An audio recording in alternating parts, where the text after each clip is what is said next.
આગળ સમાચારમાં વાત કરીએ તો સમાચાર સામે આવી રહ્યા છે। આણંદથી સમાચાર પ્રાપ્ત થયા છે। આણંદના ખંભાતમાં કોંગ્રેસના ઉમેદવારની જાહેરાત કરવામાં આવી। ખંભાત વિધાનસભા બેઠકની ચૂંટણી યોજાશે। ખંભાતમાં ઉમેદવાર તરીકે મહેન્દ્રસિંહ પરમારની પસંદગી કરવામાં આવી છે।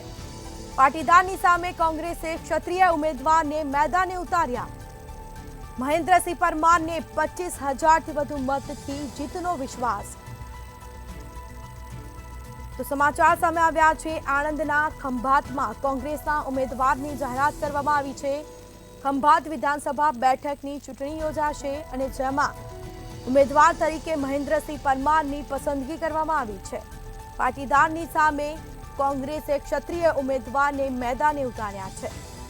મહેન્દ્રસિંહ પરમારને 25,000થી વધુ મતથી જીતનો વિશ્વાસ છે। તો 25,000થી વધુ મતથી જીતનો વિશ્વાસ વ્યક્ત કર્યો। પાટીદારની સામે કોંગ્રેસે ક્ષત્રિય ઉમેદવારને મેદાને ઉતાર્યા। ખંભાતમાં ઉમેદવાર તરીકે મહેન્દ્રસિંહ પરમારની પસંદગી કરવામાં આવી। ખંભાત વિધાનસભા બેઠકની ચૂંટણી યોજાવાની છે અને ખંભાતમાં કોંગ્રેસના ઉમેદવારની જાહેરાત પણ કરવામાં આવી છે। તો મહેન્દ્રસિંહ પરમારની પસંદગી કરવામાં આવી છે। પાટીદારની સામે કોંગ્રેસે ક્ષત્રિય ઉમેદવારને મેદાને ઉતાર્યા છે। તો મહેન્દ્રસિંહ પરમારને 25,000થી વધુ મતથી જીતનો વિશ્વાસ વ્યક્ત કર્યો છે। તો આણંદના ખંભાતમાં કોંગ્રેસના ઉમેદવારની જાહેરાત કરવામાં આવી છે।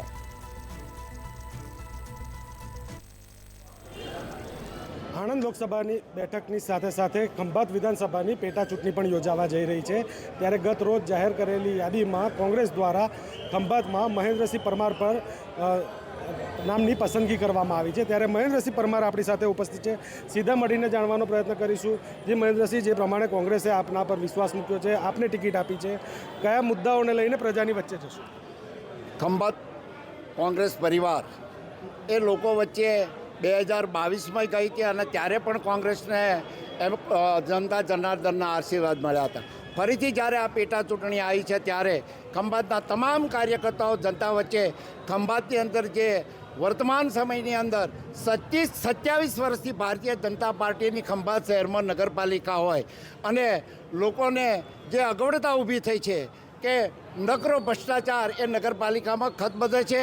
લોકોનો હિત માટે, લોકોને સાચવણી માટેનું એક પણ કદમ એ ઉઠાવતા નથી। ત્યારે જનતાની વચ્ચે સૌથી મોટો પ્રાણ પ્રશ્ન 30 વર્ષથી ચાલી રહ્યો છે કે મીઠા પાણીનો પ્રશ્ન હોય।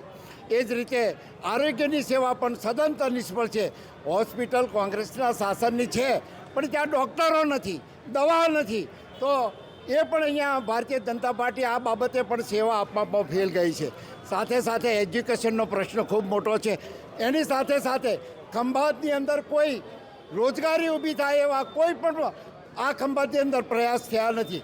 ડબલ એન્જિનની સરકારની વાતો કરી, લોકોને ગુમરાહ કરી, હિન્દુ મુસલમાનની વાતો કરી મતો લઈ જાય છે 30 વર્ષથી, પણ એમને લોકોની સાથે, લોકોની ભાવના સાથે એમને ચેડા કર્યા છે।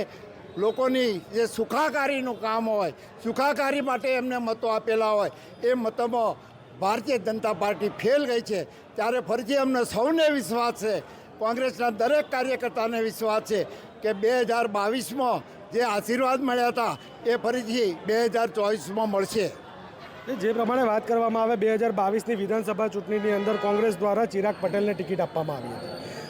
જોકે ટૂંકા ગાળાની અંદર જ ચિરાગ પટેલે કોંગ્રેસ પક્ષમાંથી રાજીનામું આપીને ભારતીય જનતા પાર્ટીમાં ઉમેદવાર તરીકે સામે આવ્યા છે।